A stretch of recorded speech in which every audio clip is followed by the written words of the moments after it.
تم ناراض کیوں ہوتے ہو مروان؟ ڈرتا ہوں اصحاب محمد سے آپ کی دشمنی ہمارے لیے وبال جان نہ بن جائے۔ ان کے اصحاب کی تلواروں سے ہم نے بڑے بڑے زخم کھائے، تم کس چیز سے ڈرتے ہو مروان؟ ولید کا انجام نہیں دیکھا؟ ولید احمق تھا، اس کا کھلم کھلا شراب پینا اس کی تباہی کا باعث بنا۔ مروان، میں یہ نہیں چاہتا کہ معاویہ فتنے سے بچ جائے اور تم فتنے میں گر جاؤ۔ تم دونوں میری جان کے ٹکڑے ہو۔ ابو ذر مدینہ پہنچ کر تمہاری جان کو آ جائے گا، پہنچنے سے پہلے اس کا کام تمام کر دو۔ امو جان، ابو ذر کا مدینے میں آنا کوئی بڑا خطرہ نہیں ہے، وہ علی سے قوی تر تو نہیں؟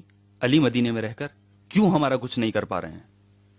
ابو ذر نہ تو نبی کا بھائی ہے، نہ خاندان نبوت سے ہے، اور نہ ہی ان کا داماد۔ ایک صحرا نشین صحابی ہے جسے نہ تو احد و خندق و حنین میں شرکت کی سعادت ملی ہے، نہ کوئی دوسری فضیلت۔ نہیں امو جان، نہیں، ابو ذر بقول آپ کے اگر طوفان بھی ہے تب بھی ہمارا وہ کچھ نہیں بگاڑ سکتا۔ آج تم میری بات نہیں مانو گے۔ جب ابو ذر تمہاری جان پر آ جائے گا تو تب مجھے یاد کرو گے۔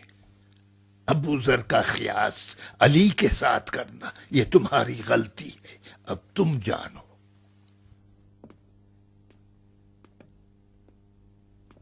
امو جان، امو جان،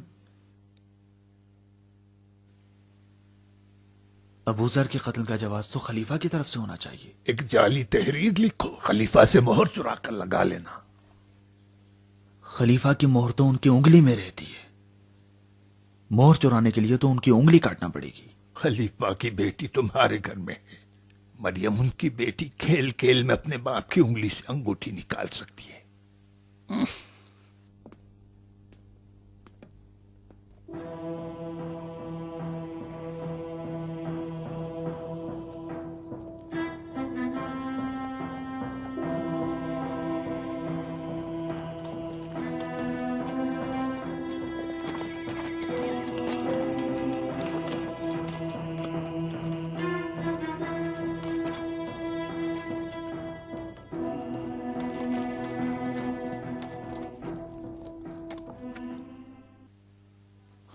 کعب یعنی نامعلوم احادیث کا خزانہ۔ سنو رسول اللہ کی حدیث، من اکل بصل العکۃ فی المکہ وجب لہ الجنہ، جو اکے کی پیاز مکے میں کھائے اس پر جنت واجب ہے۔ جس نے ایک عدد اکے کی پیاز شیخ شرجی سے خرید لی اس نے جنت میں ایک وجب جگہ خرید لی۔ جس نے 2 عدد اکے کی پیاز شیخ شرجی سے خرید لی اس نے جنت میں 2 وجب جگہ خرید لی، اور جس نے 3 عدد اکے کی پیاز شیخ شرجی سے خرید لی اس نے جنت میں 3 وجب جگہ خرید لی، اور جو 4 عدد اکے کی پیاز شیخ شرجی سے خریدے 100 عراقی دینار کی نظر کی ہے میں نے اور طلحہ نے کہ ہمارے مرنے سے پہلے ابو ذر کے چہرے پر تبسم دیکھیں۔ سمجھ لو اس نے جنت میں آخر کیا بات ہو گئی ہے جو تم سر افسوس ہلا رہے ہو؟ مومن، تم لوگوں نے خدا کو بھی محل نشین بنا دیا ہے۔ اور جو 7 عدد اکے کی پیاز شیخ شرجی سے اب صرف ابو ذر اور اس کا ڈاکو گھرانہ بے تاج رہ گیا ہے۔ کہاں وہ نور خدا اور خوشبو محمد جو مسجد نبی نے بنائی تھی؟ اس پر جنت میں 8 وہاں دلوں کی صفائی ہوتی تھی۔ اور جو 9 عدد شیخ شرجی جو مسجد اکے کی پیاز خریدے آج دیکھ رہا ہوں سمجھ لو اس پر 9 وجب جنت میں جگہ قبر ہے پاک دلوں کی۔ کوئی ایک آیت سنا دو جس میں مسلمانوں پر واجب قرار دیا گیا ہو کہ مسجد کی دیوار مٹی ہی کی بنے اور اس کی چھت کھجور کے پتوں ہی کی ہو۔ آیت سناؤں؟ اس نے ساری جنت اپنے نام خدا کا شوق، تم میں سے ہر ایک کئی ایک وحیوں کے بارے میں جانتے ہو۔ احادیث اور آیات کا گننا یہاں کے خدا بے خبر لوگوں کا کام ہو گیا ہے۔ طلحہ،